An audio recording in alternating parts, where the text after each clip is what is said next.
Willkommen zu dieser technischen Anleitung zum HP Dragonfly. Wir sind Kelatos Informática, Spezialisten für technische Reparaturen. Wir holen dein Gerät direkt bei dir zu Hause ab, führen eine kostenlose Diagnose durch und schicken dir einen Kostenvoranschlag, bevor wir reparieren. Keine Anrufe, keine Fahrten. Wir befinden uns in der Calle Joaquín María López 26, Madrid. Bequem, transparent und professionell. Link in der Beschreibung.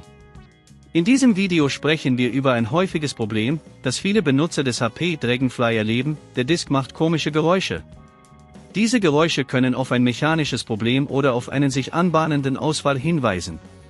Wenn das Problem nicht rechtzeitig behoben wird, kann dies zu Datenverlust oder einem kompletten Ausfall des Geräts führen.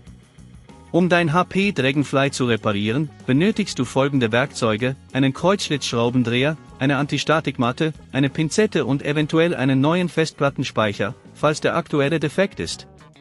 Der erste Schritt besteht darin, das Gerät mit dem Kreuzschlitzschraubendreher zu öffnen.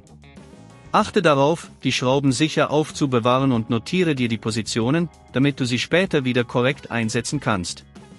Nachdem du das Gehäuse geöffnet hast, lokalisiere den Festplattenspeicher. Oftmals ist dieser durch eine Abdeckung geschützt, die ebenfalls mit Schrauben gesichert ist. Entferne diese Schrauben vorsichtig.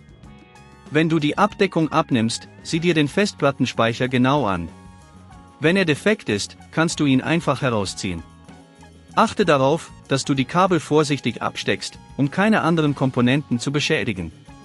Bei der Installation des neuen Festplattenspeichers achte darauf, dass du die Schrauben nicht zu fest anziehst, um das Material nicht zu beschädigen.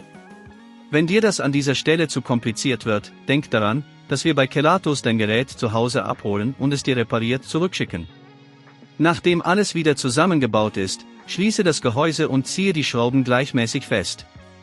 Stelle sicher, dass der Disk korrekt funktioniert, indem du das Gerät einschaltest und auf eventuelle Geräusche achtest. Um zukünftige Probleme zu vermeiden, achte darauf, dein Gerät regelmäßig zu warten und vor Stößen oder übermäßiger Hitze zu schützen. Wenn du kein Risiko eingehen willst, bei Kelatos holen wir dein Gerät ab, reparieren es und liefern es dir nach Hause, in der ganzen Schweiz. Link in der Beschreibung.